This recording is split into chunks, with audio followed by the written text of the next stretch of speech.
واقعہ سماعت کر لیجئے، اس کے بعد محفل ختم ہوگی۔ ایک کتاب ہے غنیۃ الطالبین، کیا نام ہے کتاب کا؟ غنیۃ الطالبین۔ اس کتاب میں ایک واقعہ لکھا ہوا ہے۔ میں کہوں گا محترم عالی جناب محمد کلام صاحب سے کہ آپ اپنی لڑکی کو جب رخصت کریں تو انہیں کہیں کیا؟ یہ واقعہ بیان کرنے کے بعد میں اس کا ماحصل آپ کو بتاؤں گا اگر میرے پاس ٹائم رہا تو۔ وہ کیا واقعہ لکھا ہوا ہے کہ رسالت مآب صلی اللہ علیہ وسلم کی ظاہری زندگی ہے، ایک صحابی کی بیوی ہے، صحابی دور و دراز کہیں جا رہے ہیں، اپنی بیوی سے فرماتے ہیں میری بیوی اپنے حاجات کے علاوہ گھر سے باہر قدم نہیں نکالنا۔ او میری زوجہ، ضرورت کے علاوہ گھر سے قدم نہیں نکالنا۔ شوہر چلے گئے، یہ کہہ کر چلے گئے۔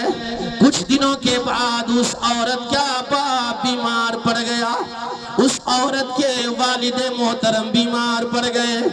شوہر کی بات یاد تھی، ایک شخص کو بھیج کر رسالت مآب صلی اللہ علیہ وسلم کی بارگاہ میں مسئلہ دریافت کر رہی ہے کہ جا کر آقا کی بارگاہ میں عریضہ پیش کرے، یا رسول اللہ فلانی عورت کہہ رہی ہے کہ اس کے شوہر نے کہا تھا کہ میں باہر جا رہا ہوں لیکن اپنی ضرورت کے علاوہ تم باہر قدم مت نکالنا۔ یا رسول اللہ اس عورت کا باپ بیمار پڑ گیا ہے، وہ اپنے باپ کو دیکھنے جائے یا نہ جائے؟ آقا کریم صلی اللہ علیہ وسلم نے ارشاد فرمایا جا کر کے کہہ دو کہ اپنے شوہر کی بات پہ عمل کرے۔ سبحان اللہ، جا کر کہہ دو اپنے شوہر کی بات پہ عمل کرے۔ وہ آتا ہے، قاصد آتا ہے، اس عورت سے کہتا ہے آقا نے فرمایا ہے کہ تم اپنے شوہر کی بات پہ عمل کرو۔ کچھ دنوں کے بعد خبر آتی ہے، اور اختصار میں کہہ رہا ہوں، کچھ دنوں کے بعد خبر آتی ہے باپ کے گھر سے کہ اے فلانی تمہارے باپ کا انتقال ہو گیا، لیکن اس عورت کو اپنے شوہر کی بات یاد تھی۔ پھر ایک شخص کو بھیجتی ہے کہ آقا کی بارگاہ میں عریضہ پیش کرو جا کر کہ میں اپنے باپ کے گھر جاؤں یا نہ جاؤں۔ چنانچہ وہ جاتا ہے اور آقا کی بارگاہ میں سوال عرض کر رہا ہے، یا رسول اللہ صلی اللہ علیہ وسلم فلانی کا شوہر باہر گیا لیکن اپنی بیوی سے ایسا ایسا کہہ کر گئے ہیں، کیا وہ لیکن اس عورت کا باپ انتقال کر گئے ہیں، وہ اپنے باپ کا آخری چہرہ دیکھنے جائے یا نہ جائے؟ میرے آقا محمد الرسول اللہ صلی اللہ علیہ وسلم ارشاد فرماتے ہیں کہ اس کو کہہ دو کہ اپنے شوہر کی بات پہ عمل کرے۔ سبحان اللہ سبحان اللہ، وہ عورت جا نہیں رہی ہے یہاں تک کہ اس کے باپ کا جنازہ ہو گیا، یہاں تک کہ اس کے باپ کی تدفین و تکفین ہو گئی، اس کے بعد مٹی بھی دے دی گئی، تکفین و تدفین بھی ہو گئی، لیکن یارو سماعت کر لو، وہ عورت اپنے باپ کے گھر نہیں جا رہی ہے۔ سنو رسالت امام صلی اللہ علیہ وسلم نے اپنے کاشانِ نبوت پہ پہنچ کر کے خبر بھیجواتے ہیں کہ اس عورت سے کہہ دو جو اپنے شوہر کی بات پہ عمل کی ہے کہ تیرے باپ کو میں جنت میں دیکھ رہا ہوں۔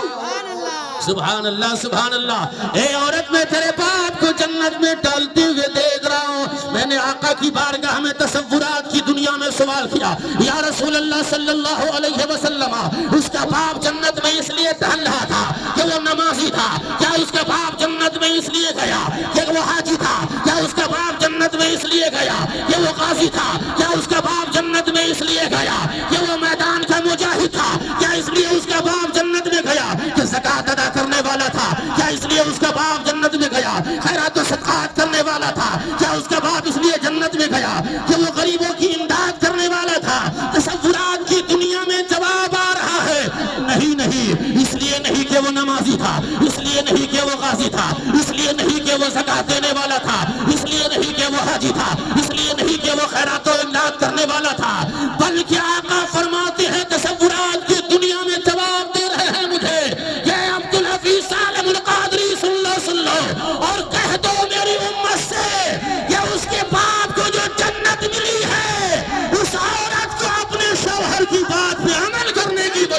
گئی ہے، شوہر کی فرمان پہ عمل کرنے کی وجہ سے مل گئی ہے جنت۔ اس لیے میرے بزرگوں دوستو، آپ اپنی لڑکی سے کہو کہ اے میری بیٹی، جب تک تو میرے گھر تھی میں تیرے نخرے کو برداشت کر رہا تھا، جب تک تو میرے گھر تھی ماں تیری بات مان رہی تھی، جب تک تو میرے گھر تھی جو کہتی تھی وہ ہوتا تھا، جب تک تو میرے گھر تھی ماں سے جو تو کہتی تھی ماں تیری وہ کر دیتی تھی، باپ سے تو جو کہتی تھی باپ تیرا وہ کر دیتا تھا، لیکن اب تو ایسے گھر جا رہی ہو جس گھر کا مزاج تم نہیں پہچانی ہو، تم ایسے گھر جا رہی ہو جو تیرے مزاج کو نہیں پہچانے ہوا ہے، تو سن لو میری بیٹی، تم اس کے لیے زمین بن جانا، جب تم زمین بن جاؤ گی تو یاد رکھ لینا تیرے مقام کو وہ لوگ بلند و بالا کر دیں گے۔